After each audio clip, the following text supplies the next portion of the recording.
하나님의 말씀 요한계시록 21장 9절에서 27절까지의 말씀 함께 찾으셔서 같이 교도하시도록 하겠습니다. 요한계시록에는 계속적으로 여인이 등장하고 있습니다.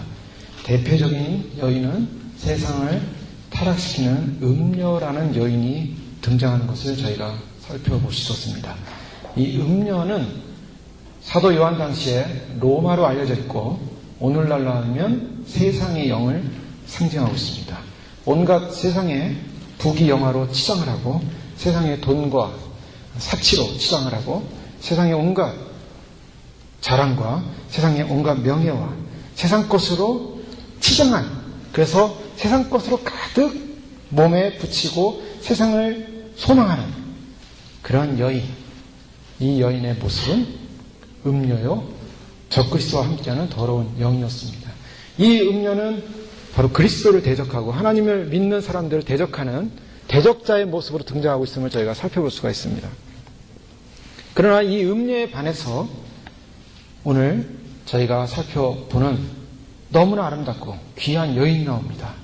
너무나 아름답고 귀한 여인, 너무나 고결하고 너무나 소중하고 정말로 너무나 세상에서 어떤 것으로 비교하고 설명할 수 없는 아름다운 여인, 바로 예수 그리스도의 신부로서의 공동체로서의 여인을 보게 됩니다. 세상의 화려함은 아니지만, 세상의 대단함도 아니지만, 그러나 아름다운 화관을 쓰고 아름다운 의의 예복을 입고 빛나는 예복을 입고 바로 영화로우신 하나님 옆에서 또 그 안에서 예수 그리스도의 신부되는 바로 여인, 바로 그 여인이 오늘 본문에 등장하고 있습니다. 그 여인은 누굽니까? 9절 말씀 보니까 이리 오라, 내가 신부 곧 어린 양의 아내를 내게 보이리라. 예, 신부입니다. 신부. 이 신부들은 이미 지난 시간에 살펴봤던 것처럼 교회에서 이기는 자들이라고 명칭받는 사람들이 신부들입니다. 이기는 자들. 일곱 교회, 초대 일곱 교회를 살펴보면서 일곱 교회에 주님이 나타나셨습니다. 주님이 나타났을 때는 보통 일이 아니라 그랬습니다. 굉장히 중요한 일입니다. 주님이 직접 나타나셨습니다. 그런데 나타나신 그 주님의 모습은 보통 우리가 상상했던 사도 요한이 그 품에 안겨서 예수님과 함께 그 말씀을 듣고 위로를 받고 격려를 받던 그 사랑스럽고 너무나 인자하신 그런 예수 그리스도의 모습이 아니라 너무나 무섭고 두려운 모습으로, 위험찬 모습으로 나타난 그런 예수님이었습니다. 두 눈은 불꽃으로 빛나고 있었고, 그리고 그 발은 주석과 같은 발로서 그 발에 밟히면 살아남을 수 아무도 없는 그런 엄청난 위험을 가지고 그 손에는 칼을 들고 서 계신 예수 그리스도, 즉 교회를 심판하러 오신 예수 그리스도입니다. 여러분, 심판은 교회로부터 시작합니다. 제가 생명의 삶 큐티를 하신 분은 아시겠지만 예레미야 말씀을 통해서 계속 살펴보는 건 무엇입니까? 예레미야 말씀 속에 하나님이 누구를 먼저 심판하냐면 유다를 심판합니다. 유다의 재생들을 심판합니다. 유다의 지도자들을 심판합니다. 그리고 유다의 백성들을 심판합니다. 그 다음 그 심판이 끝나고 났을 때 누구를 심판합니까? 그 유다를 괴롭혔던 나라들, 유다가 속해서 거기서부터 죄를 지을 수밖에 없었던 그 죄의 근원처 애굽을 심판합니다. 블레셋을 심판합니다. 모압을 심판합니다. 세상의 주변 나라들을 심판하더라는 거예요. 하나님의 심판은 교회로부터 시작합니다. 그래서 주님이 오실 때 누가 제일 먼저 심판을 받냐면 교회가 심판을 받습니다. 그렇기 때문에 우리는 두려운 것입니다. 세상 사람들이 두려운 게 아니에요. 세상의 환경이 두려운 게 아닙니다. 세상의 전쟁 소문이 두려운 게 아닙니다. 두려운 것은 예수 그리스도 앞에 선 우리가 두려운 것입니다. 우리가 과연 주님으로부터 어떤 평가를 받을 것인가? 주님은 불꽃 같은 눈을 가지시고 우리의 심장 폐부를 통찰하시면서 우리의 죄를 하나도 남김없이 다 관찰하시면서 우리의 모든 것을 뚫어보고 계십니다. 인간의 교만, 자아, 고집, 오만, 주님한테 불순종한 것, 주님부터 떨어져 나갔던 것, 세상을 좋아했던 것, 인간의 높아진 모든 생각을 쳐서 부수지 못한 것들, 주님은 너무나 잘 알고 계십니다. 그 주님 앞에 누가 감히 설 수 있겠습니까? 그래서 하나님의 영광을 보는 그 순간에, 주님의 영광을 보는 그 순간에 사도 요한은 그 자리에서 엎드렸습니다. 죽은 자처럼 되었습니다. 바로 그것입니다. 사도 요한도 요한 1, 2, 3서를 쓰고 요한복음을 쓴 사도 요한이 그렇게 사랑을 외치고 주님의 사랑을 외치고 빛을 외치고 그렇게 하나님을 사랑이시라고 외쳤던 그 사도 요한이 예수 그리스도의 불꽃 같은 눈앞에 그 자리에 엎드렸습니다.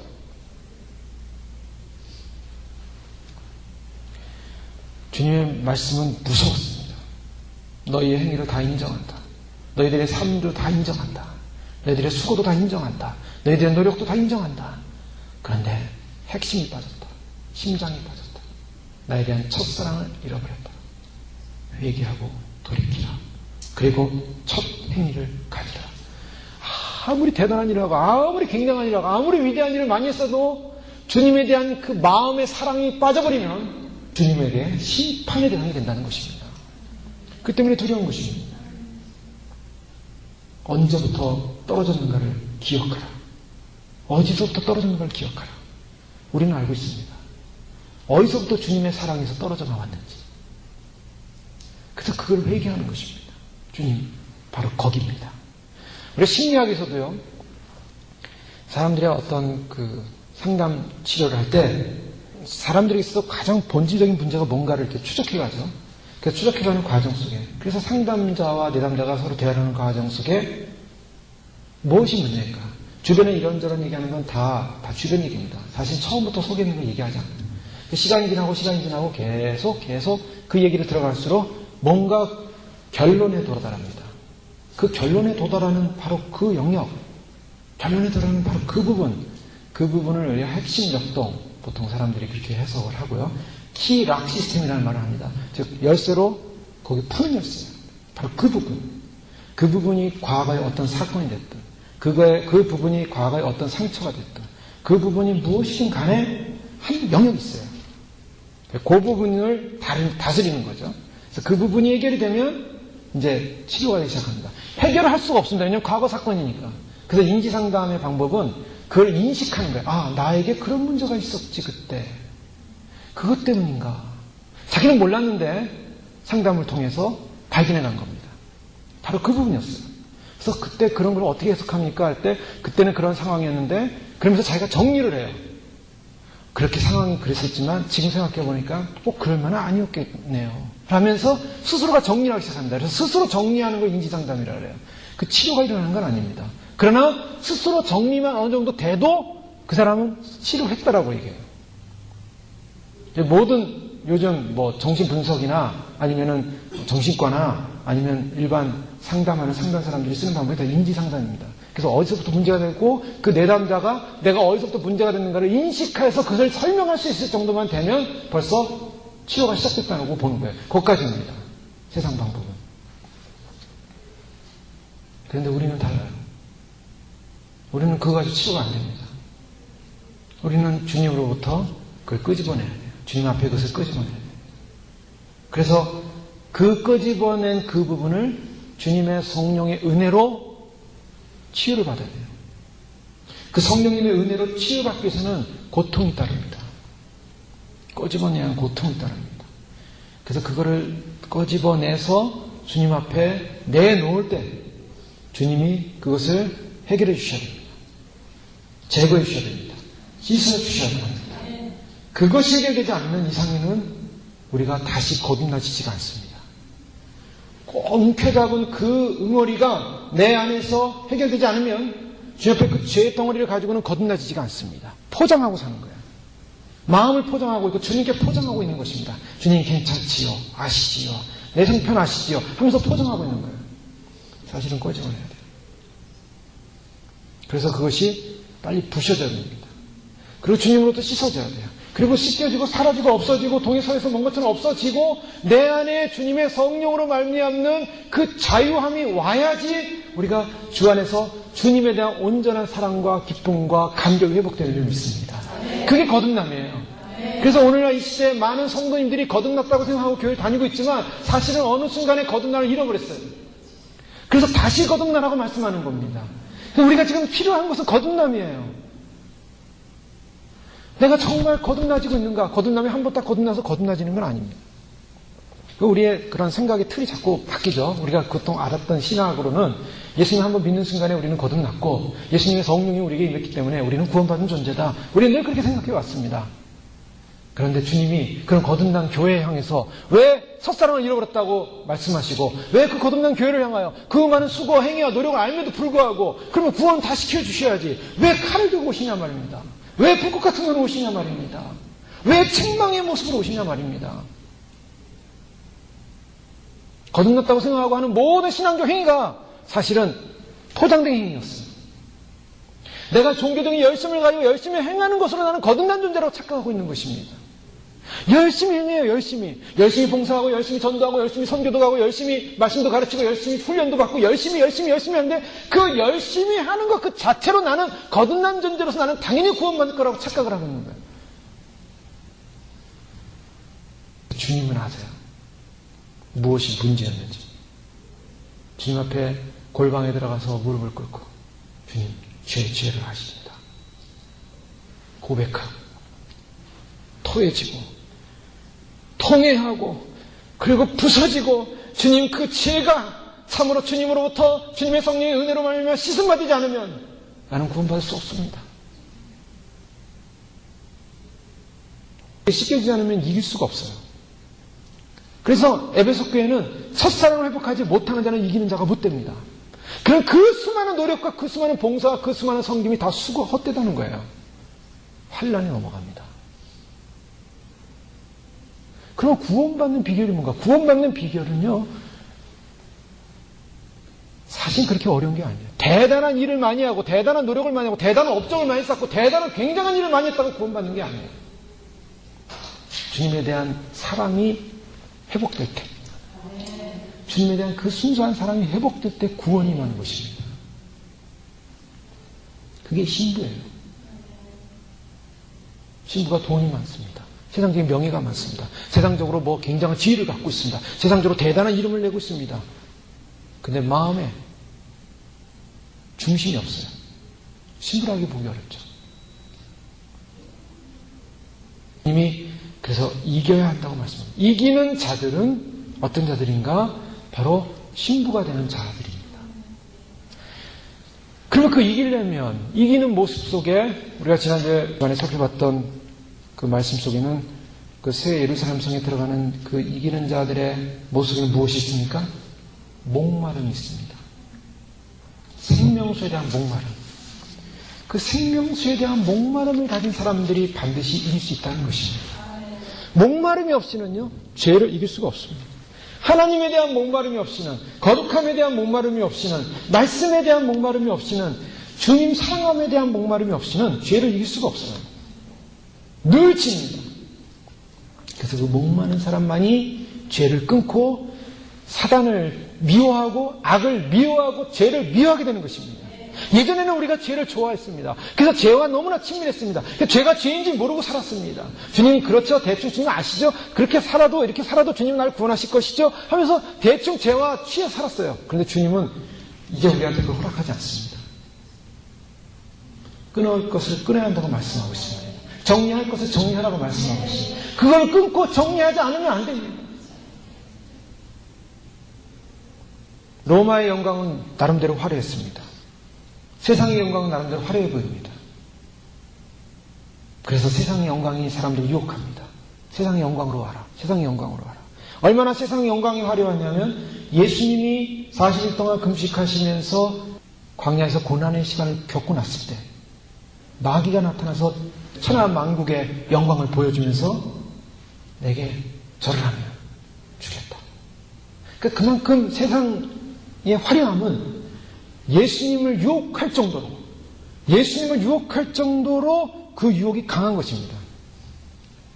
그래서 사람들은 그 세상 영광을 보면서 세상 속에 들어가는 거예요. 세상 속에 들어갑니다. 야, 세상 영광, 세상 좋다, 세상 명예 좋다, 세상 자랑 좋다, 세상 높은 거, 세상에 굉장한 거, 그 세상 속으로 들어가 살다 보면은 거기서 불을 보고 나방이가 막 들어가듯이 들어가서 죽는 거예요. 그 세상 영광은 음란한 영광이기 때문입니다. 유혹하는 영광. 그래서 세상 영은 음녀라고 말하고 있는 거예요. 세상 영광에 들어가서 아무리 치장해봤자 죽은 송장이 시신이 화장하고 여기다가 아름답게 치장하고 밖에 안 됩니다. 그 영은 죽어있기 때문에. 죽은 시신에게 화장을 아무리 예쁘게 했다 해도 참 예쁘다. 부럽겠습니까?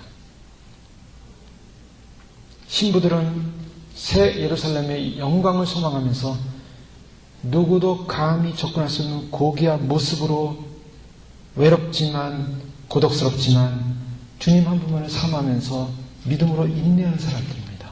세상의 요구와 유혹 속에서도 그것을 거절한 채 주님을 사모하는 믿음, 바로 그런 사람들입니다. 그런데 그런 사모할 시간이 많지가 않다는 것입니다. 우리가 지금 이 시간, 바로 이 지금 현재를 살고 있는 이 시간만이 우리에게 유일한 기회입니다. 지금 우리가 살고 있는 이 시대는 인류 역사에 없었던 유일한 주님의 신부로 예비될 수 있는 유일한 기간인 줄 믿으시기 바랍니다. 지금은 유일한 기간이에요. 모든 사람들이 다 죄짐을 지고 가고 있습니다. 모든 사람들이 또 죄로 인한 형벌을 당하면서 가고 있습니다. 여러분, 우리가 예수님을 믿었지만 우리의 삶 속에 여러 가지 고난이 있는 이유 가운데 한 가지는, 물론 주님께서 욥처럼 훈련하고 연단하기 위해서 고난을 주실 수도 있어요. 그러나 많은 고난이 또한 우리 죄로 인해 생기는 겁니다. 그거를 간과할 수는 없어요. 많은 사람들이 죄를 인과응보적으로 해석하면 안 된다라고 많은 사람들이 얘기합니다. 그러나 인과응보적인 것도 있어요. 근데 그 죄에 대한 인과응보적인 그러한 형벌을 이 땅에서 받는 게 좋다는 것입니다. 왜 그런가? 만약에 이 땅에서 받지 않으면 우리는 그 형벌을 어디서 받습니까? 죽어서 받습니다. 이 땅을 떠나서 받습니다. 만약에 그 형벌을 이 땅을 떠나서 받는 길은 유일합니다. 지옥 가는 길이에요. 내가 지은 죄로 말미암아 그 죄에 대한 형벌을 받는 것이 이 땅을 떠나서 받을 생각을 하고 있다면 영원한 지옥에 떨어져서 받습니다. 영원히 받습니다. 주님이 경고하시는 거예요. 뭘 경고하냐면 이 모든 인간의 죄로 인한, 예수를 믿지 않는 사람은 생각할 것도 없고 예수를 믿는 우리들조차도 죄로 인한 때로는 고난과 형벌이 있는데, 그 죄로 인한 고난과 형벌을 이 땅에서 받는 그때에 하나님의 메시지와 하나님의 교훈을 생각하면서 거기서 마음을 깨고 마음을 찢고 통회하며 긍휼의 하나님 앞에 나와서 회개하는 것입니다. 그것이 하나님께서 주시는 고난의 이유예요. 내 삶에 마음의 심령의 고난이 있고 내 삶의 마음에 어떤 형벌이 있는 것 같은 느낌이 온다면 그때는 반드시 주 앞에 돌아와서 회개해야 될 시간이라는 사실을 알고 회개해야 됩니다. 그것이 기회예요. 그렇게 회개를 하면서 주 앞에 나아간다면 주님이 이 땅에서 나의 죄에 대한 형벌에 대한 회개와 용서를 구하면서 주 앞에 십자가 앞에 나아가기 시작한다면 주님이 우리의 죄를 용서하시는 그 과정을 통해서, 그 용서를 통해서 우리를 하여금 지옥 형벌로 떨어지지 않게 하신다는 겁니다. 그래서 주님 오실 때 가장 중요한 게 회개라는 거예요. 가장 중요한 게 회개입니다. 우리가 주님 오실 때 뭘 해야 되겠습니까? 무슨 일을 해야겠어요? 물론 나가서 전도도 하고 예수님 오신다는 소식도 전해야 되고 우리가 할 일이 많이 있어요. 사역적인 일들이 많이 있습니다. 그러나 우리 내면으로 들어오면 우리가 해야 될 일이 뭐가 있겠습니까? 뭘 하겠어요? 제일 중요한 것은 회개하는 겁니다. 저 다 회개 다 했는데요. 그럼 얼마나 참 행복한 사람이겠습니까? 저는 그런 고백을 하셨다면 너무 좋겠어요. 주님 회개했는데 또 회개할 게 생각납니다. 또 회개할 게 생각난다. 아니, 이 회개가 왜 이렇게 회개할 게 많은지. 그래서 회개의 옷을 입으라고 말씀하십니다. 회개의 옷을. 이 회개는요, 지금 말씀드린 것처럼 내 힘으로, 내 의지적으로 회개가 일어나지 않습니다. 회개의 영이 임해야 됩니다. 회개의 영이 임해서 주님께서 깨닫게 해주십니다. 여러분 그런 거 경험하지 않습니까? 내가 뭔가를 기도하는데 주님께서 나의 죄를 지적하실 때 나의 죄를 생각나게 하시는 거예요. 깜짝 놀라는 거예요. 아, 이게 왜 생각나지? 회개하라는 메시지입니다. 지나가는데 어떤 생각이 싹 스쳐 지나가요. 스쳐 지나가는 시간 왜 그때 그게 스쳐 지나갈까? 회개하라는 메시지입니다. 주님이요, 주님의 오심을 준비하는 백성들을 단장시키는데 그렇게 간섭했어요. 아주 괴로워요. 하나님 발걸음 거기 때마다 생각할 때마다 한순간순간 살 때마다 하나님 순간순간 스쳐가는 생각과 마음과 기도 속에 생각나는 모든 죄악들이 너무나 고통스럽고 괴롭습니다. 그런데 회개하는 거예요. 괴롭지만 주님 고백합니다. 잘못했습니다. 제가 그랬잖아요. 지금 육체가 있는 동안에 주님 앞에 벌거벗는 게 낫다고요. 지금 육체가 있는 동안에 벌거벗고 주님 앞에 다 수치를 드러내야 돼요. 하나님 나의 죄를 용서해 주십시오. 다 드러냅니다. 그렇지 않으면 반드시 모든 사람들 앞에서 벌거벗은 채 수치가 더 드러나게 돼 있어요. 그게 백보자 시대입니다. 우리의 태어나면서 지금까지 생각하며 말로 짓고 생각으로 판단하며 짓고 행동으로 짓고 했던 모든 것들을 다 주님이 기록해 놓고 계시다는 거예요. 그게 다 씻겨져야 돼요. 그런데 한 가지 희망은 있습니다.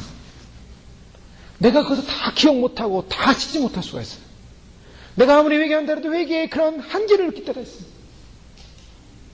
그래서 그때 나타나는 것이 긍휼이에요. 성령님이 우리를 위하여 탄식하시면 우리를 위하여 기도하신다 그랬죠. 성령님이 우리를 위하여 탄식하며 기도, 무슨 기도를 하겠습니까? 우리를 탄식하며. 성령님이 왜 탄식합니까? 우리를 기뻐해야 되는데. 기쁨을 이기지 못하시며 우리를 기뻐해야 되는데, 우리의 영을 기뻐하며 우리의 존재를 기뻐해야 되는데, 우리를 존재를 기뻐해야 될 그분이 왜 우리 안에서 탄식하시냐 말이에요. 왜? 죄 때문입니다. 성령님이 우리를 위해 대신 간구하고 계신 거예요. 그러면 나는 성령님이 내 안에 나를 위해 간구하기 때문에, 나를 위해 중보하기 때문에, 중보자이신 성령님과 예수 그리스도가 나 안에 계시기 때문에 나는 기도할 필요가 없다. 아닙니다. 성령님이 대신 우리를 위해 간구하시지만 우리에게 깨닫게, 이건 네가 회개해야 될 뿐이다. 깨닫게 해주실 때 주님 잘못했습니다. 회개는 무엇입니까? 돌이키는 거예요. 내가 아직까지도 죄 가운데 회개되지 못한 부분이 있다면 돌이키시기를 원합니다. 돌이켜야 돼요. 그리고 돌이키며 살고 있다면, 그리고 그 다음 해야 될 일이니까 주님에게 포커스를 맞추는 거예요. 주님에게. 신부해야 될 가장 중요한 준비가 무엇이겠습니까? 주님 사랑하는 거예요. 주님 사랑. 자, 이것은 이제 두 가지 양면적인 모습이죠. 우리가 주님을 사모하고 갈망하고 사모할수록 죄에 대해서 멀어지기 시작합니다. 죄가 싫어지고 혐오스럽고, 또 인간의 육적인 연약함에서 죄를 순간 지을 수가 있어요. 그때 그 죄가 얼마나 더러운지, 그동안 그렇게 깨끗하게 씻겨놨는데 그 죄 하나 때문에 내가 다시 오염됐다고 생각해 보십시오. 얼마나 억울한지 몰라요. 다시 가슴을 치며 통해하면, 예전에는 그까지 한번 슬쩍 넘어갔어요. 근데 지금 그렇지가 않아요. 그 자꾸 사소한 죄 하나마저도 나를 괴롭게 하고 힘들게 하고 고통스럽게 하는 거예요. 하나님, 죄 뽑아버려야겠습니다. 내가 아직도 편하지 않았습니다. 내가 아직 안 됐습니다. 그것을 주님 앞에 계속 믿음으로 해 나가는 걸 인내의 회개라고 합니다. 회개는 그냥 하는 것이 아니라 인내를 통해 이루어지는 거예요. 그 인내를 통해 무엇을 이루어갑니까? 거듭남을 이어가는 것입니다. 거듭남, 즉 회개가 계속될수록 우리 안에 거듭나지는 거예요. 예전에 죄로 말미암아 오염돼서 죄로 인해서 묶여있었던 그 부분이 해방되고 새로 태어나고, 죄로부터 묶여있었던 것이 해방되고, 물론 본질적으로 예수님이 우리를 구원해 주셨다는 그 본질적인 구원의 확신을 우리가 갖지만, 그러나 분명한 것은 주님 앞에 서는 그날까지 우리는 두렵고 떨림으로 그와 같은 죄의 문제를 하나님 앞에 내놓고 토설해 가면서 용서를 구해가면서 주님으로부터 은혜와 긍휼을 입어야 됩니다. 중요한 것은 그렇게 우리가 주님 앞에 믿음으로 간구해가기 시작할 때 주님의 은혜가 우리에게 함께 하시고, 주님의 사랑이 함께 하시고, 주님의 긍휼이 함께 하시고, 주님이 도우심이 함께 하시는 줄 믿으시기 바랍니다. 주님이 우리를 사랑하세요. 그래서 우리를 하여금 무조건 때리고 채찍질하고 아니면은 너 죽어! 라고 하면서 우리에게 두려운 메시지를 주시기도 하지만, 그러나 그 메시지 속에는 우리를 살리고자 하는 하나님의 끝없는 사랑과 긍휼이 숨겨져 있음을 믿으시기 바랍니다. 왜요? 우리가 그렇게 되지 않고는 그 나라 들어갈 수 없기 때문에, 그 나라는 너무나 거룩하기 때문입니다. 너무나 존귀하기 때문입니다. 그 나라는 주님 나라 들어가는 것이, 그 나라는 주님 그분 자체가 완벽한 의에, 완벽한 빛에, 완벽한 죄가 없으신 분이기 때문에 그 나라 안에서 주님과 호흡하고 주님과 함께 살기 위해서는 우리가 그런 존재로 변화되지 않고는, 그런 존재로 노력되지 않고는 그 나라 들어갈 수 없는 거예요. 많은 사람들이 예수님 오신다는 사실을 알지는 못하고 있고, 행여나 그런 메시지를 듣게 되면 사람들이 그렇게 생각합니다. 나는 이 주를 위해 지금 열심히 봉사하고 있고, 선교도 하고 있고, 또 가르치기도 하고, 기도도 하고, 복음을 전하고, 교회 생활 봉사, 예배하기도 하고, 나는 열심히 한다. 그래서 오늘도 봉사하고, 오늘도 회에 가서 예배드리고, 봉사하고, 주님 사랑하고, 섬기고, 나는 하고 있다. 됐지? 그래, 난 됐다. 주님 오시면은 나는 주님 맞이할 수 있어. 아닙니다. 한 가지 빠졌어요. 일반 교회 다니는 분들과 제가 주님 오심을 믿고 준비하는 분들의 차이가 느껴져요. 뭐가 차이가 느껴지냐? 우리가 뭐 주님 오심을 믿는 데서 우리가 일반 교회 다니는 성도님과 뭐 다를 게 있습니까? 우리도 똑같이 말씀 보고 똑같이 기도하고 똑같이 뭐 사실 비즈니스 하는 분은 비즈니스 해야 되고 똑같이 생활하죠. 근데 뭔가 달라요. 뭐가 다릅니까? 죄에 대한 심각성을 다르게 느끼고 있어요. 그게 달라요. 회개의 임박성을 다르게 느끼고 있어요. 여러분, 복음이라는 것은 처음부터 임박성을 가지고 나타났어요. 세례 요한이 광야에서 외칠 때 회개하라, 천국이 가까웠다. 도끼가 나무뿌리에 놓여있다. 회개하지 않으면 쳐버린다. 무서운 메시지를 전하기 시작했어요. 사람들이 세례 요한의 메시지를 듣고 너무 충격을 받았습니다. 너무. 아니, 사랑의 하나님이 다 용서하시고 다 구원해 주시는데 웬 도끼 얘기를 하고 치려고 하나. 하나님 나라는 이와 같은 긴장과 임박성을 가지고 있습니다. 복음은 바로 그런 거예요. 복음이라는 것은 그냥 스리슬쩍 넘어가는 게 복음이 아닙니다. 사람들이 예수님 믿으세요, 안 믿으시면 간두세요 하고 돌아서지만 그 안 믿는다는 그 순간에 도끼가 그 사람을 치게 되면 영원한 지옥으로 떨어지는 거예요. 안 믿는 그것이 심판을 받았느니라. 나를 믿지 않는 것이 심판을 받았느니라. 예수님 그러잖아요. 그 심판받는 거예요. 무서운 겁니다. 그러니까 예수님을 믿고 안 믿고는 심판을 받지 않느냐, 영원한 지옥이냐 천국이냐를 가르는 길이에요. 그런데 주님 오심을 믿고 준비하는 사람들에게서는 주님 오심을 믿고 내가 준비하는데 그 주님이 천국이에요. 천국이 지금 오시는 거예요. 그 천국이 오고 있는데 천국 앞에서 회개하라, 이 메시지가 들려와야 되는 거예요. 아멘. 근데 그게 안 들려오는 겁니다. 나는 열심히 했으니까, 나는 최선을 다했으니까, 열심히 봉사했으니까, 바쁘니까 하고 다 묻어버리는 거예요. 바쁘니까를 묻어버려요. 나는 많은 일 하고 있으니까 바쁘니까 상 묻어버려요. 주님은 안 속습니다. 신앙은 종말론적이에요. 신앙은 언제나 종말론적이에요. 주님이 오신다는 메시지를 안 들었어도 주님 오심을 믿고 살아야 됩니다. 그런데 지금 주님 오신다는 메시지가 이렇게 들려오고 분명한 사실로 보여주고 있고 역사적인 사건으로 보여주고 있고 이 어마어마한 사건으로 계시를 알려주고 있고 선지자를 통해서 알려주고 있고 보여주고 있고 이 시대에 사람들이 살고 있는데 이 세계 돌아가는 상황을 보십시오. 지금 주님이 안 오시는 때인가? 사람들은 관심 없어 한다는 건 이미 심판이 놓여지고 있다는 거예요. 무서운 사실입니다. 그래서 그 사실을 믿지 못하고 준비하지 못하는 사람에게 주어지는 심판이 뭔지 아십니까? 그게 대환란으로 넘어간다는 거예요. 휴고되지 못한다는 것입니다. 여러분, 내가 휴고되지 못하면 대환이 넘어가지. 그런 생각하지 마세요. 왜요? 대환란은 지옥의 예표예요. 지옥의 그 불이 얼마나 뜨거운지. 요즘 얼마나 더웠습니까? 지난주 많이 더웠잖아요. 40도가 넘어가 43도 섭씨로 100도, 110도, 120도만 넘어가서 사람들은 막 숨을 못 쉬고 막 못 살겠다 그래요. 그 정도만 돼도 못 살겠다 그래요. 지옥의 온도는 섭씨 4,000도, 5,000도. 뜨거워 죽겠다고 소리 지르는 그 지옥의 외침이 그냥 외침이 아니에요. 대환란으로 넘어가면 대환란의 예표는 불입니다. 불로 주님께서 이 땅을 심판하시는 거예요. 그래서 전쟁이 일어나는 거고 전쟁과 전쟁, 불. 요즘 세상에 일어나는 불들이 그냥 일어나는 불들이 아니에요. 미국이 막 불이 일어나고 뭐 러시아에 불이 일어나고 막 산에 뭐 그냥 날씨가 건조하니까 불이 일어나. 여러분, 그게 그냥 건조해서 일어나는 불이 아닙니다. 주님이 알려주는 거예요. 이 땅을 불로 심판하겠다는 걸 보여주고 있는 거예요.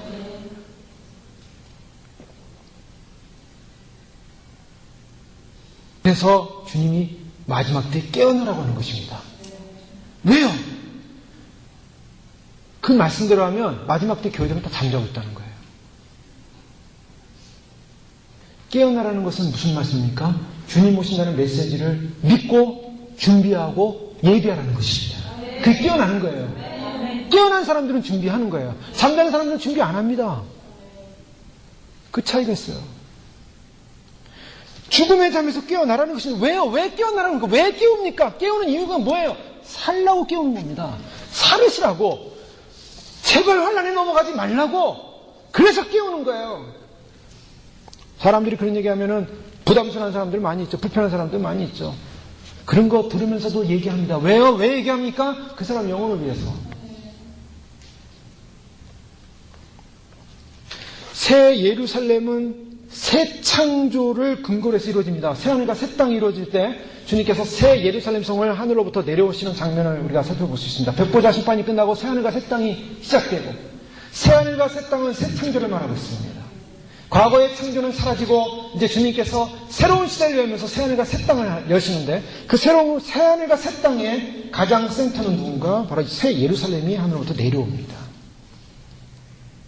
그 새 예루살렘이 내려올 때 오늘 본문에 보니까 대접 심판 때 일곱 대접 심판 때 다섯째, 여섯째, 일곱 번째 심판을 주관했던 천사가 그 심판, 최후 심판을 주도하고 나서 그 천사가 어린 양의 안에 그리스도의 신부를 사도 요한에게 보여주는 장면이 오늘 나오고 있습니다. 일곱 대접을 가지고 마지막 일곱 장을 담은 일곱 천사 중 하나가 나와서 네게 말하여 가로되 이리 오라 내가 신부가 어린 양의 아내를 네게 보이리라. 자, 이 말씀을 통해서 왜 심판을 주관했던, 주도했던 그런 천사가 어린 양을 보이는 사건을 벌일까? 자, 이것은 무엇을 말하냐면, 악을 제거함과 동시에, 그 다음에 계속적인 연속성입니다. 악이 제거되면 그 다음에 어떻게 됩니까? 그 다음에 하나님의 거룩함이 들어와야 된다는 것입니다. 여러분, 우리가 죄를 회개를 합니다. 그리고 우리 안에 있는 악을 내쫓기도 합니다. 그리고 악을 우리가 미워하고, 제거하고, 우리가 없애고, 그 다음에 뭐 합니까? 가만히 놔두면 마귀가, 사단이 더 많은 동료들 데리고 들어온다 그랬잖아요. 그러니까 그 안에 뭘 채우냐면 하나님의 은혜와 성령의 거룩함을 채우는 것이죠. 바로 그와 같은 연속성과 같이 오늘 이 대접 재앙을 주도했던 천사가 바로 모든 죄악과 불과 유황의 적그리스도와 또 짐승 둘 그리고 용을 다 집어넣은 다음에 그다음에 어린 양의 신부인 새 예루살렘 성을 보여주게 되는 것입니다. 이 새 예루살렘 성은 이퀄 뭡니까? 신부입니다. 그러면 사람들이 이렇게 해석할 수가 있어요. 아, 예루살렘 성은 그냥 형체의 성이 아니라 그냥 신부라는 하나의 상징이겠구나. 아닙니다. 신부라는 상징이 아니라 실제로 새 예루살렘 성입니다. 그곳에 들어가서 신부들이 사는 거예요. 신부 성전이에요. 신부 성전. 신부의 거처입니다. 새 예루살렘 성은. 그러면 이 새 예루살렘 성은 어떤 가치를 갖고 있는가? 굉장히 중요한 가치를 갖고 있습니다. 일단은 인류 역사의 모든 역사가 마무리되고 새로운 시작을 하게 되는 이 시점이 뭐냐? 이 시점은 구속사적인 굉장히 중요한 의미를 갖고 있습니다. 여러분, 창조가 일어나고 나서 그 창조를 하나님께서 첫째, 둘째 날, 셋째 날, 넷째 날 이렇게 쭉 하신 다음에 맨 마지막으로 만든 피조물이 누굽니까?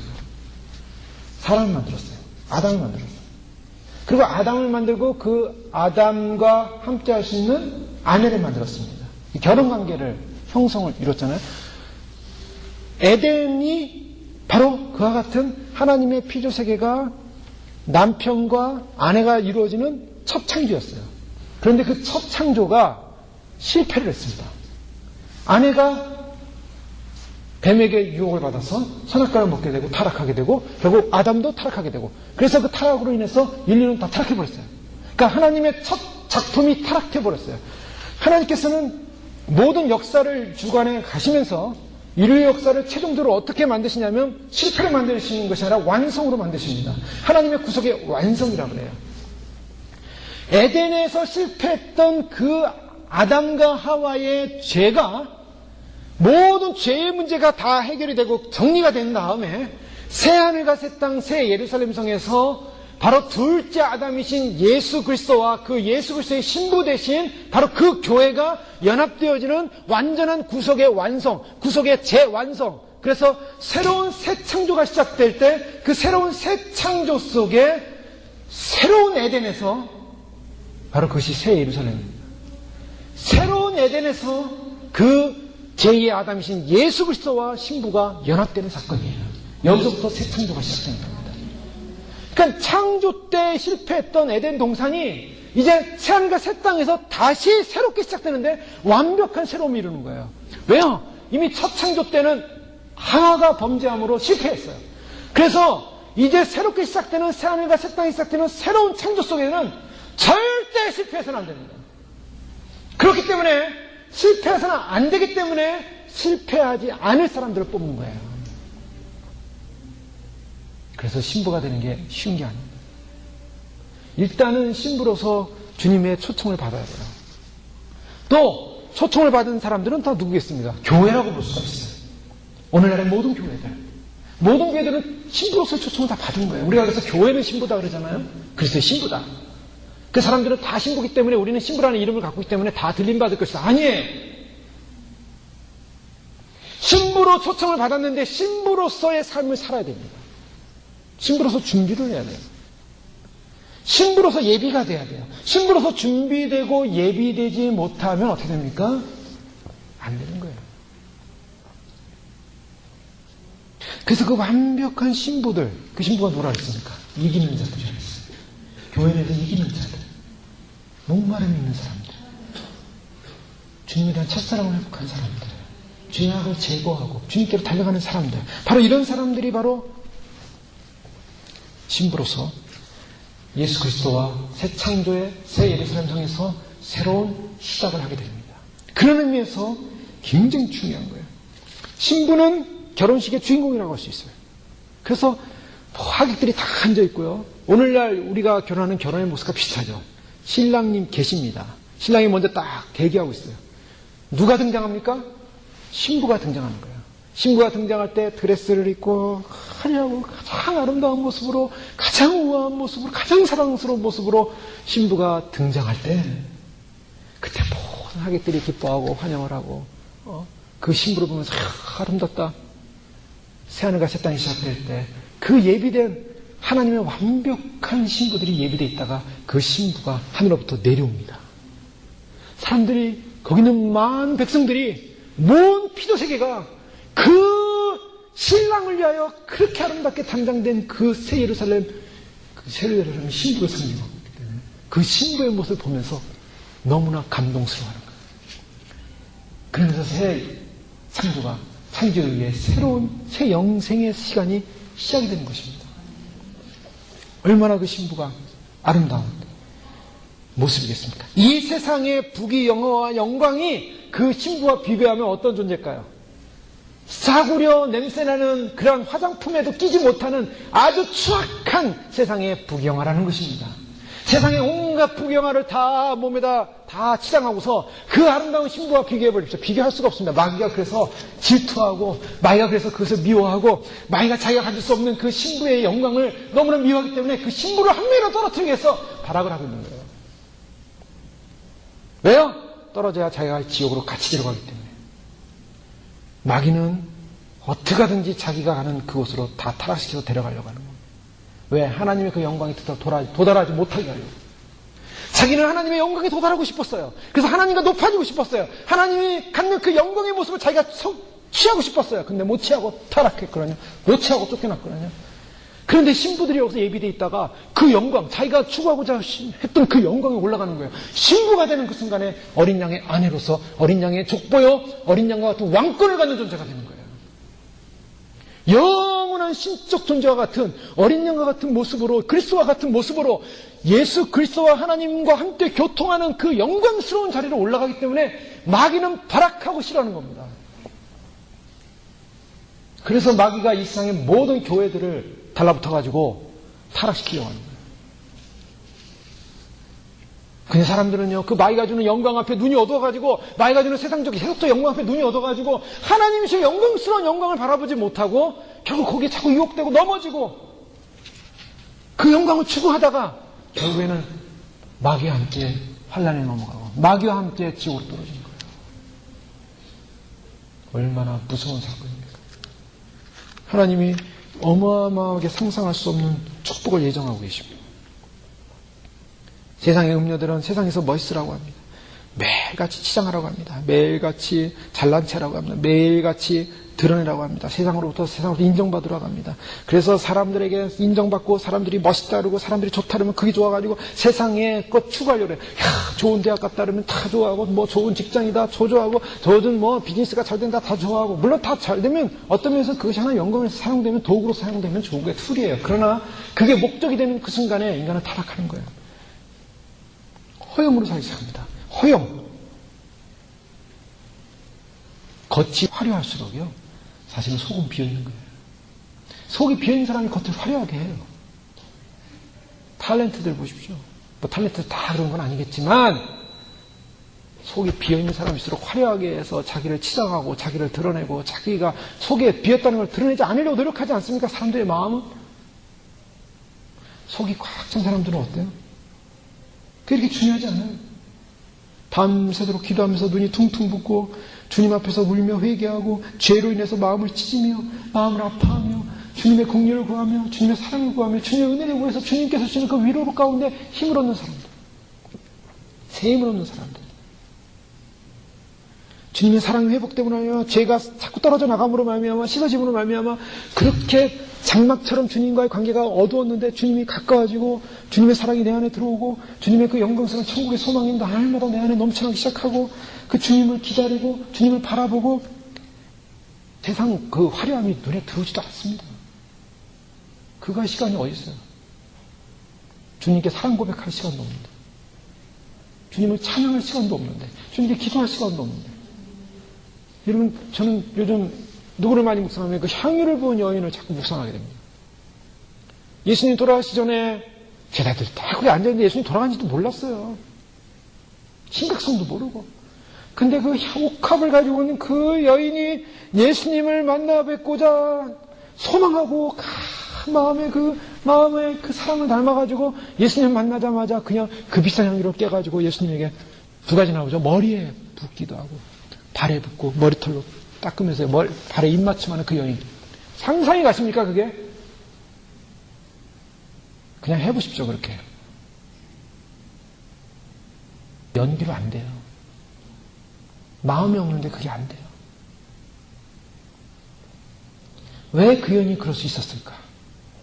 너무 과격한 극단적인 행동 아니었을까? 제자들은 그렇게 생각했어요. 이 여인이 너무 극단적으로 행동한다. 저거 아까운데 왜 저렇게까지 뭐 사랑하면 사랑한다고 말로 하지 왜 저런 식으로 표현할까? 근데 그 마음 여러분 이해가 되십니까? 저는 그 마음 조금 이해가 되기 시작해요. 왜요?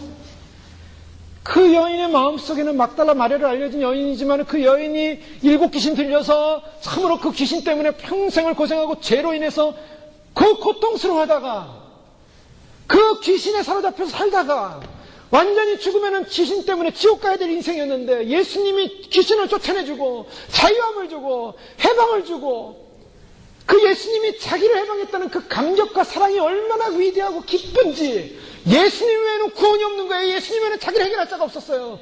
그 앞에 가서 무릎 꿇고 그 앞에 가서 자신의 옥합을 깨고 예수님의 발에 입을 맞추고 주님 사랑합니다라고 표현하지 않겠습니까? 날 살려주신 분인데 내가 죄가 용서함 받았다면 내 죄가 그렇게 심각해서 죽어야 될 죄였다면 내 죄가 그렇게 심각해서 지옥에 떨어져 불구덩에서 지금 다 올라야 될 죄였는데 주님이 나를 그 지옥에서 끊어낼 수 있는 유일한 분이셔서 그분이 십자가에 돌아가셔가지고 그분이 피 흘리셔서 그분의 그 피로 말미암아 내 죄가 용서함 받았는데 주님 앞에 가서 엎드려서 주님 사랑합니다. 내가 주님 아니었으면 죽을 죄였는데 주님 그 주님에 대한 사랑함이 주님에 대한 그 애통함이 주님의 그 십자가의 그 위대함이 솟아나지 않겠습니까? 그게 안 솟아난다면 신부가 되지 않는 거예요. 주님 십자가 앞에 무릎 꿇고 주님 내가 그 십자가에 내가 못 박혀서 피가 쭉쭉 떨어지면서 온몸이 찢겨가지고 내가 죽었어야 될 그 자리에 주님이 대신 돌아가시니 주님 그 주님의 피 때문에 내가 살 수 있었습니다. 그 여인은 그걸 너무나 깨달은 거예요. 너무나 마음에 감겨 있었던 거예요. 그래서 자기의 것을 갖다 쏟아붓는 거, 그거는 쏟아붓는 그게 중요한 게 아니에요. 그 여인은 그냥 자기 것 다, 그게 향유든 뭐든 금은 부하든 뭐하든 그 상관이 없었어요. 주님 앞에 그 사랑을 고백하는 거였어요. 그 마음의 고백, 그 사랑의 고백. 우리가 날마다 주님 앞에 나가서 주님 내 향유를 주 앞에 올려줍니다. 향유가 뭡니까? 사랑이에요. 나의 사랑. 그 여인은 사랑을 그 향유를 표현한 거예요. 그런데 오늘 이 거룩한 성 예루살렘을 보니까 예루살렘 성이 보십시오. 중요합니다. 11절에 보니까 하나님의 영광이 있음에 그 성이 빛이 지극히 귀한 보석 같고 벽옥과 자수정 같이 말더라. 하나님의 영광이 어디에 옵니까? 하늘에서 내려오는 성 예루살렘, 새 예루살렘 성에 있는데 거기에 보니까 하나님의 영광이 있더라는 거예요. 하나님의 영광. 새 예루살렘의 특징은 하나님의 영광이 함께하고 있습니다. 그런데 이 새 예루살렘 성의 모습을 보기 위해서 높은 산으로 올라갔더랬죠. 높은 산으로 올라갔다는 것은 이사야 2장 2절에 3절에 보면 말일에 여호와의 전의 산이 모든 산 꼭대기에 굳게 설 것이요 모든 산 위에 뛰어나리니 만방이 그리로 모여들 것이라. 많은 백성이 감히 이르기를 오라 우리가 여호와의 산에 오르며 야곱의 하나님 전에 이르자. 그가 그의 길을 우리에게 가르치실 것이라. 우리가 그 길로 행하리라 하리니 이는 율법이 시온에서부터 나올 것이요 여호와의 말씀이 예루살렘에서부터 나올 것입니다. 말일에 마지막 날에 이 인류 역사의 마지막 구속의 완성이 이루어지는 날에 여호와의 전이 산이 산 꼭대기에 굳게 설 것이다. 자, 지금 산 꼭대기에 굳게 설 것을 보여주면서 바로 그 천사가 성령이 나를 데리고 성령이 사도 요한을 데리고 크고 높은 산으로 올라가서 보여줍니다. 그런데 그 내려오는 그 새 예루살렘 성은 하나님의 영광이 가득 차 있더라. 종말론적인 하나님의 임재가 충만함을 말씀하고 있습니다.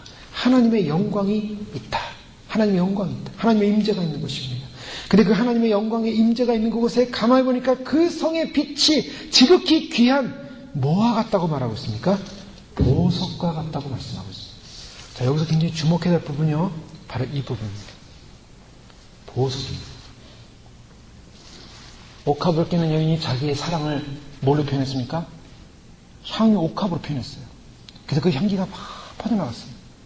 그 깨져서 거기서 막 그 집안을 온통 향유로 그 사랑, 그 여인의 사랑이 그 냄새가 나올 때 예수님의 죽음을 예비하겠지만 그 예수님 앞에 그 사랑을 고백하는 그 여인의 향기.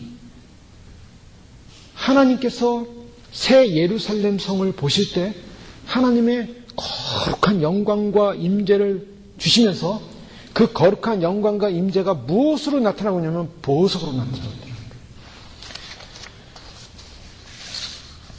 이 보석은 무엇인가? 여러분, 처음 에덴 동산에 에덴이 만들어졌을 때 거기에는 보석이 있었습니다. 에스겔 28장 10절에 보면 내가 옛적에 하나님의 동산 에덴에 있어서 각종 보석 곧 홍보석, 황보석, 금강석, 황옥, 홍만옥, 청보석, 남보석, 홍옥, 황금으로 단장하였으며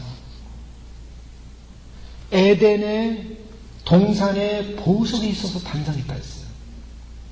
그럼 뭘 말하고 있냐면 하나님께서 사랑하는 그 공동체 안에 보석을 심어줬어요. 그리고 하나님의 영광을 드러내는 거예요. 그 보석은 하나님의 영광을 드러내는 것입니다. 그게 모티브예요. 근데 그 에덴이 타락함으로 인하여 하나님의 보석을 잃어버렸어요. 하나님의 영광을 잃어버렸어요.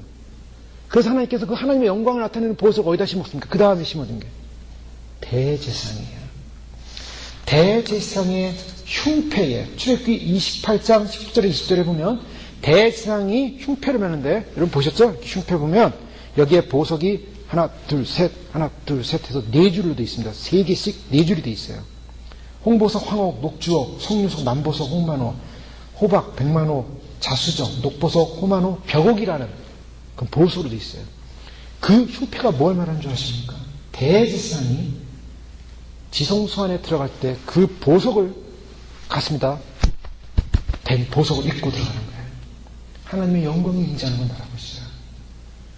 하나님을 만날 수 없었던 백성들이 하나님을 만나는 그 임재의 자리에는 하나님의 영광이 보석으로서 빛나고 있는 거예요. 보석 개념입니다. 근데 이 보석이 어디서 완성됩니까? 새 예루살렘 성에서 완전한 보석으로 완성이 돼요. 예루살렘 성이 완전히 보석이에요.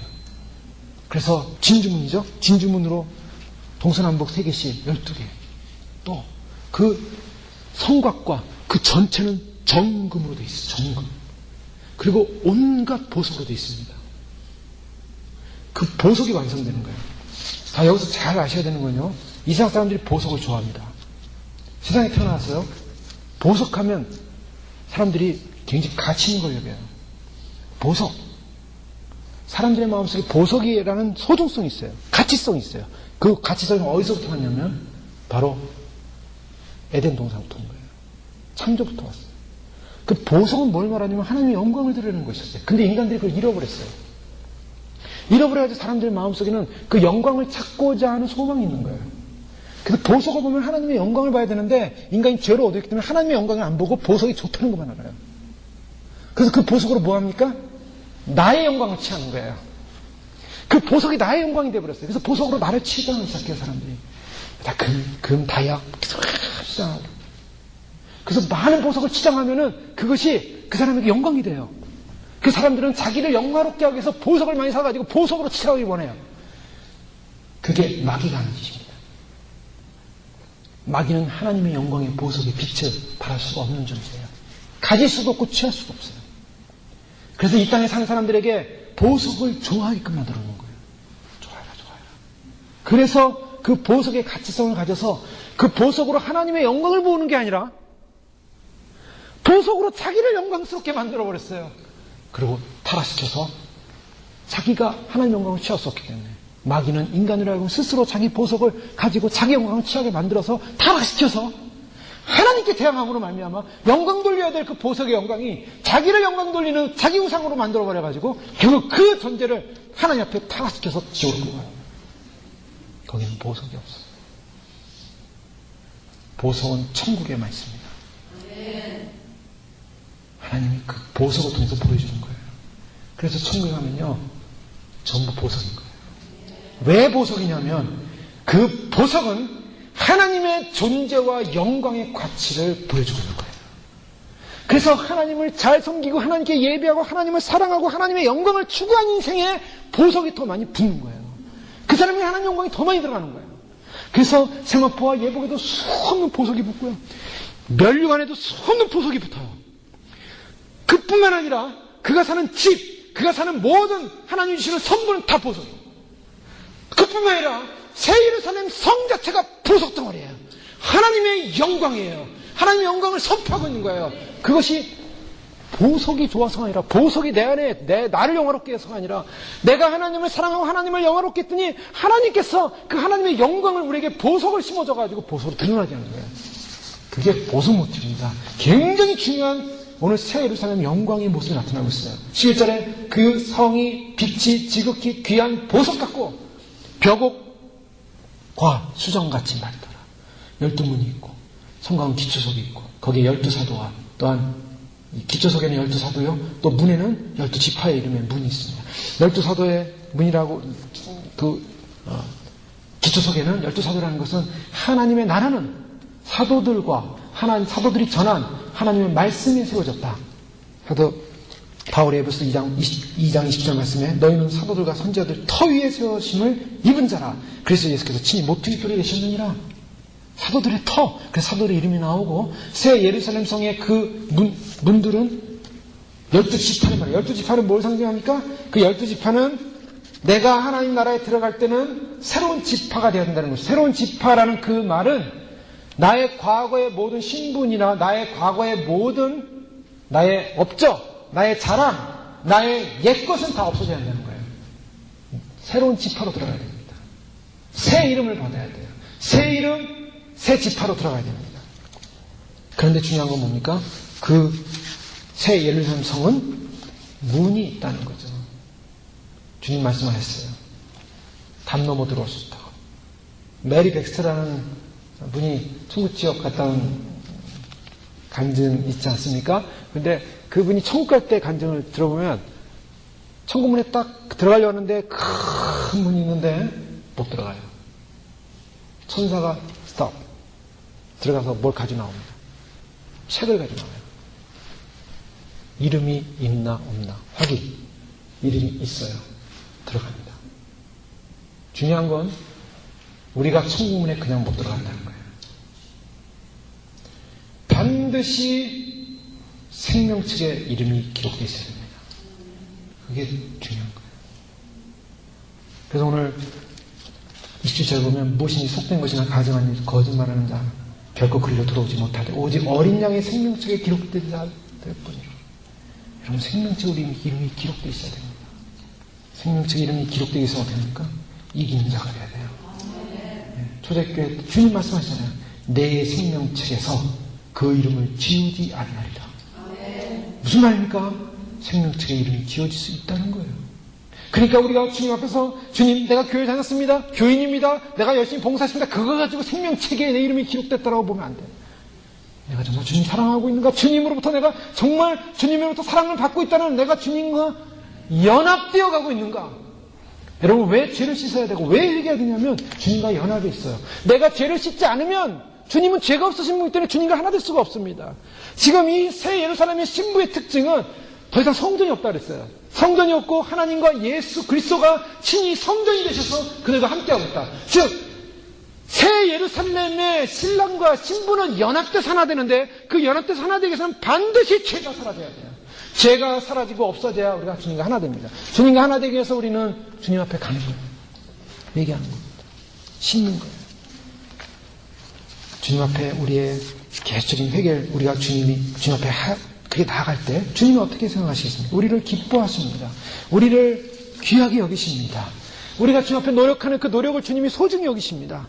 우리가 주님 앞에 회개하고 노력하지 않는다면 주님은 그 귀하게 여기지 않아요. 그러나 우리가 주님 앞에 정말 회개하면서 주님과 하나 되기 위해서 노력하고, 주님 나라를 사모하면서 노력하고, 주님 오심을 기다리면서 노력하고, 주님을 사랑한다고 고백하면 노력할 때 주님이 그 노력과 헌신을 귀하게 여기실 줄 믿습니다. 그때 주님 오실 때, 그러다가 주님이 오세요. 완벽하게 정리 안 됐어요. 주님이 긍휼로 우리를 받아주시는 겁니다. 긍휼로 받아주시는 거예요. 주님 앞에 설 날이 가까우고 있습니다. 우리에게 주어진 시간은 지금밖에 없습니다. 주님 오시는 그 시간까지 우리는 끝까지 믿음의 정절을 지켜야 됩니다. 주님 사랑하는 거예요. 정절이라는 다른 게 아니에요. 주님 사랑하는 거예요. 주님 사랑하기 때문에 주님 오심을 기다리는 겁니다.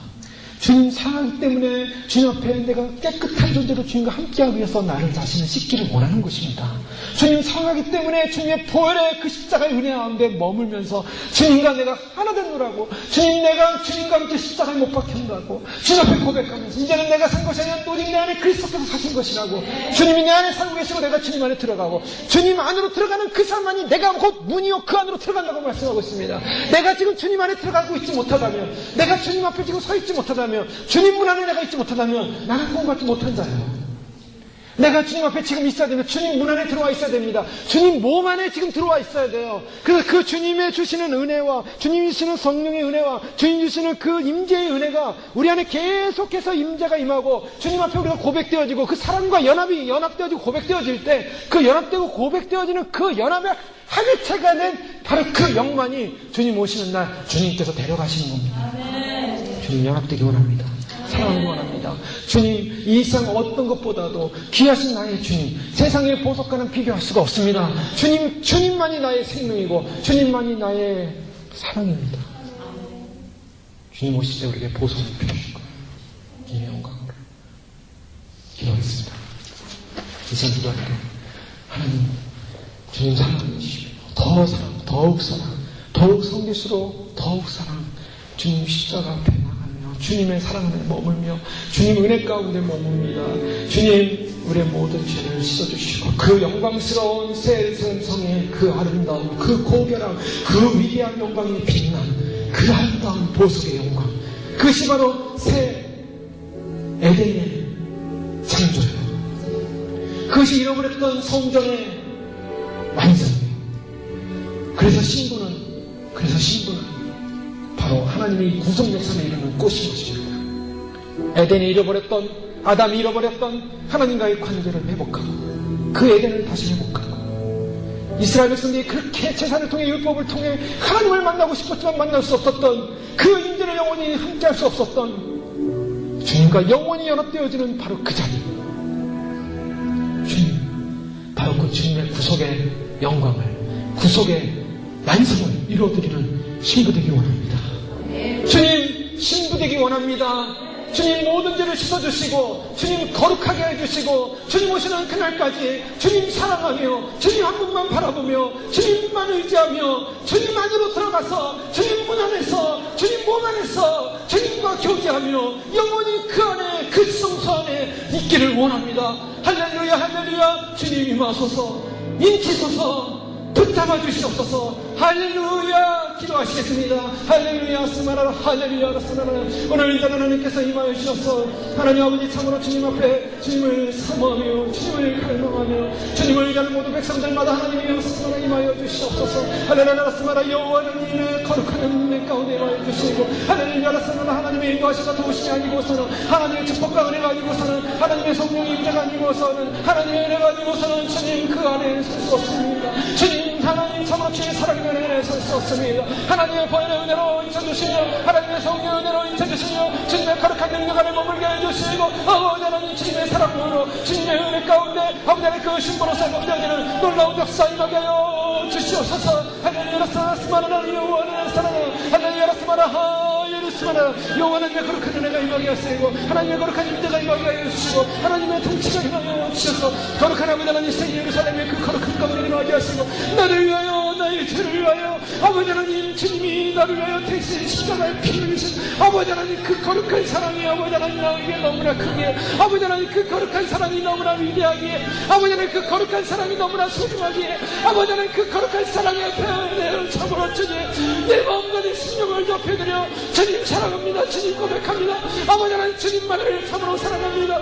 너희를 씻어주시고 정결케 하시라는 놀라운 은혜 주님 영원히 지옥으로 떨어질 수밖에 없는 이 죄인들 하나님의 거룩한 사랑과 능력을 회복하여 주셔서 거룩한 예수 그리스도의 보혈의 은혜 가운데 들어가게 하시고 하나님의 거룩한 은혜 가운데 보게 들어가게 하시고 하나님의 거룩한 사랑 가운데 들어갈 수 있는 그 믿음 가운데 성령의 은혜 가운데 하나님의 역사 가운데 생명 가운데 들어가는 놀라운 역사 일하게 도와주시옵소서. 아버지 하나님 참으로 주님 이 땅 가운데 이 세상 가운데 아버지 하나님 주님 오시겠다는 이 놀라운 메시지를 통하여 아버지 하나님 온 세계 온 땅 가운데 알려주고 있건만 아버지 하나님 주님 깨닫지 당하지 못하여 아버지 하나님 주 앞에 진정으로 외가 변화되지 못하여 좁혀 나갈 수 없는 그 아버지 하나님 참으로 신령들을 얘기하셨습니까. 아버지 하나님 참으로 불쌍히 여기셔서 아버지 하나님 참으로 저희가 참으로 살 수 있는 유일한 길이 저희가 살 수 있는 유일한 비결이 저희가 살 수 있는 주님 유일한 삶이 아버지 하나님 주님 품 안에 있는 길임을 알게 해주시고 아버지 하나님 심령 가운데 주님을 사랑하며 아버지 성령 가운데 주님을 의지하며 아버지 심령 가운데 주님을 의지하는 그 믿음으로 승리할 수 있도록 하나님의 스마라 하나님의 선을 임하여 주셔서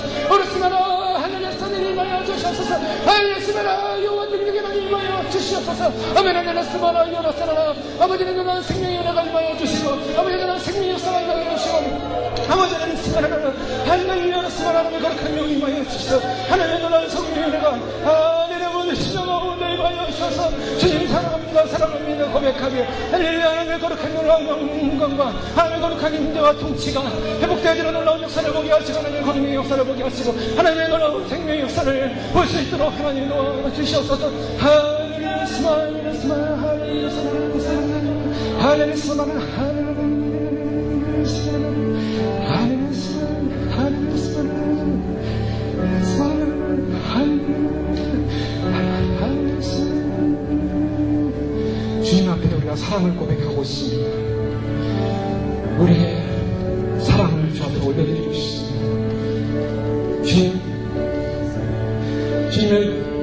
주님을 향한 나의 사랑 그 향의 옥합을 주님 앞에 있게 해요. 주님 발 앞에 주님 아래 입을 맞추며 주님 나의 사랑을 받아주시옵소서. 고백하며 향기에 올라가길 원합니다. 알았습니다. 함께 기도하시겠습니다. 하늘스마 하늘스마 하늘스마 하늘스마 하늘스마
우리의 사랑의 고백을 받으신 주님 찬양합니다.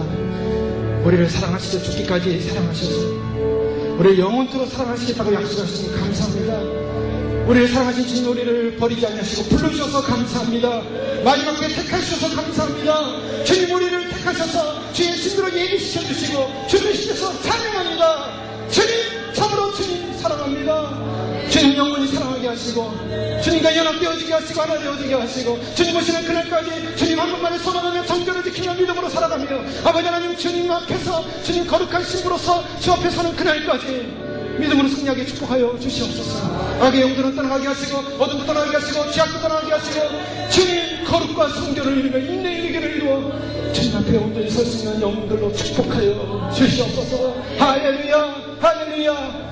예수님 이름으로 감사하며 기도드립니다.